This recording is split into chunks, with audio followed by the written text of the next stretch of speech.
मुंबई पोलिसांकडून बॅनर लावण्यात आले, त्यामुळे गेटवे ऑफ इंडिया परिसरामध्ये विद्युत रोषणाई पाहायला मिळणार नाहीये आणि त्यामुळे इथे येणाऱ्या नागरिकांचा मात्र हिरमोड झालाय। या लोकांशी संवाद साधलाय आपले प्रतिनिधी स्वप्नील जाधव यांनी। आगामी 2024 या वर्षाला वेलकम करण्यासाठी मुंबईकर पर्यटक हे मोठ्या प्रमाणात गेटवे ऑफ इंडिया असेल मुंबईमध्ये दाखल झालेत। खास करून मुंबईमध्ये विद्युत रोषणाई या दिवशी मोठ्या प्रमाणात होते, फटाके सुद्धा फोडले जातात। मात्र मुंबई पोलिसांकडून मुंबईमध्ये काही बॅनर्स लावले, ज्यामध्ये लिहिलंय त्यांनी 31 डिसेंबर निमित्त फटाके आणि विद्युत रोषणाई जी ताज परिसर असेल मुंबईमध्ये ती करण्यात येणार नाही अशा प्रकारचा बोर्ड लावलाय। मात्र गेटवे ऑफ इंडियावरती आतिषबाजी आणि लाईट्स होते, खरं तर मोठ्या प्रमाणात विद्युत रोषणाई होते, हे पाहण्यासाठी मुंबईच्या बाहेरून लोक येतात। आता सुद्धा मुंबईच्या बाहेरून लोक आलेले आहेत, त्यांची या ठिकाणी निराशा झाले, विद्युत रोषणाई नाहीये आणि फटाके नाही, त्यामुळे ते परत चाललेले आहेत। काय भावना आहे त्यांची जाणून घेऊ। तुम्ही परत चाललाय कारण विद्युत रोषणाई नाहीये, फटाके नाहीये? हो, म्हणजे आम्ही ना मोठ्या उत्साहाने आलो होतो।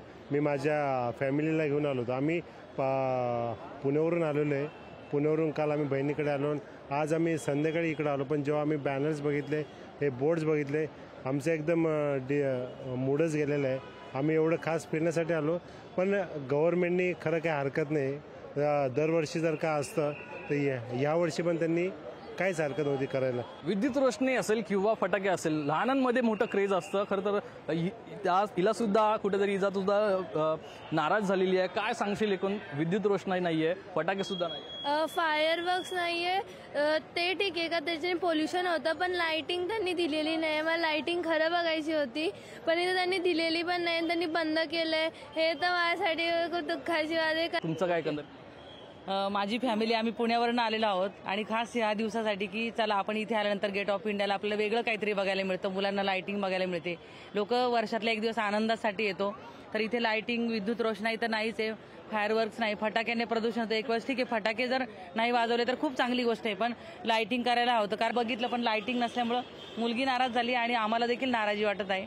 तर याची दखल मला तर वाटतं गव्हर्नमेंटने नक्की घ्यायला पाहिजे। आपण बघतो कुठेतरी नाराजी ही पाहायला मिळते, कारण विद्युत रोषणाई आहे। विद्युत रोषणाई असेल तर मोठ्या प्रमाणात क्रेज ही तरुणांमध्ये असते, फोटोज असतात। मात्र यावेळेला काही नागरिक आहेत ते विद्युत रोषणाई नसल्यामुळे घरी जाताना पाहायला मिळत आहे। लालचंद यादव सह स्वप्नील जाधव, लोकशाही मराठी, मुंबई।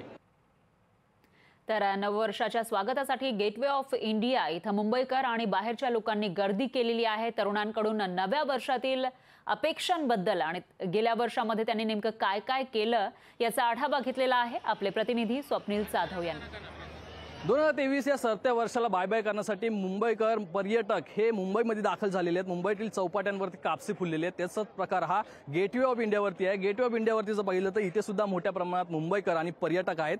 या ठिकाणी मोठ्या प्रमाणात पोलीस बंदोबस्त सुद्धा तैनात करण्यात आला आहे। काही तरुण या ठिकाणी आहेत आणि पर्यटक सुद्धा आहेत, त्यांची थेट गप्पा मारूया। काही तरुण या ठिकाणी जर बघितलं तर भारताच्या बाहेरून आलेले आहेत, त्यांची संवाद साधू। न्यू इयर येत आहे, न्यू इयरला सेलिब्रेट करताय, काय नक्की वाटतंय? Yes, we are here for the New Year festival. Since, back in Africa, this is a great time for us. So today I'm here to experience this day with Indians. And I love what I'm seeing today. Everyone is happy. We are all happy. So basically मैं और मेरे दोस्त आए हैं अहमदाबाद से। हम सब school में साथ पढ़ते थे और one of my friend is having a job here, तो उनके फ्लैट पे हम रुके और अभी घूमने आए। यहाँ पे काफ़ी अच्छा माहौल है और पहली बार नहीं दूसरी बार आया हूँ मैं मुंबई, और क्राउड काफ़ी सही है और देखते हैं अभी अच्छे अच्छे प्लान्स हैं हमारे, तो बाहर जाएंगे और नए साल में नई खुशियाँ आपको भी विश करती है और इट्स इट, हम भी एंजॉय करेंगे। Happy new year. तो यही है कि 2023 से बहुत ज़्यादा कुछ मिला है, अभी 2024 से भी एक्सपेक्टेशन रहेगी कि काफ़ी कुछ अच्छा और बुरे एक्सपिरियंसेस मिले। And happy new year to everyone. नवीन वर्ष येत आहे, काय नक्की नवीन वर्षासाठी प्लॅन आहे? 2023 कसं गेलं? नवीन वर्षासाठी काय काय विचार केलाय, काय ठरवलेलं नक्की? मेरा 2023 जनवरी भी यहाँ से ही शुरू हुआ था और अभी हम 31st पार्टी के लिए भी यहाँ आए हैं। So yes, me and my friends are all enjoying today and बस, और अच्छा 2024 भी कुछ अच्छा करेंगे। Happy new year to all.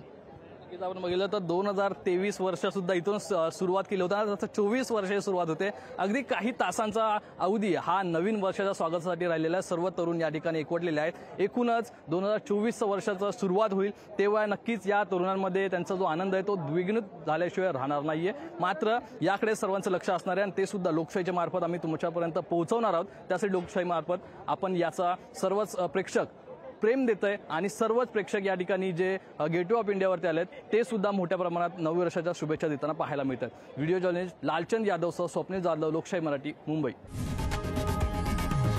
लोकशाही मराठी, ऐका, पहा, जागरूक रहा.